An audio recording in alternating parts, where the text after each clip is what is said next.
വണ്ടി? സാഗർ സാറിന്റെ. സാഗർ സാറോ? നമ്മുടെ CM-ന്റെ മകന്റെ ഫ്രണ്ടാ.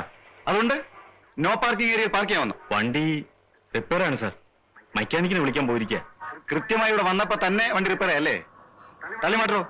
ലോക്ക്ഡാണ് സാർ.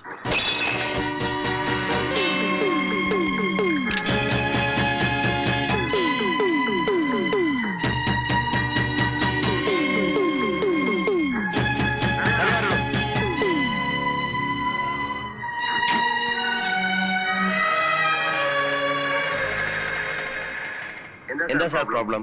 താനാരാ? ഞാൻ ഈ കാറിന്റെ ഉടമസ്ഥനാ. ഈ ഗ്ലാസ് നില പൊട്ടിച്ചേ. അതെന്താ എഴുതിയിരിക്കുന്നത്? No parking. പാർക്ക് ചെയ്യാൻ പാടില്ലെന്ന്. ജീപ്പും റോങ് സൈഡിലാണല്ലോ പാർക്ക് ചെയ്തിരിക്കുന്നത്. സാർ ഇതുപോലെ എനിക്കും ചെയ്യാമല്ലോ.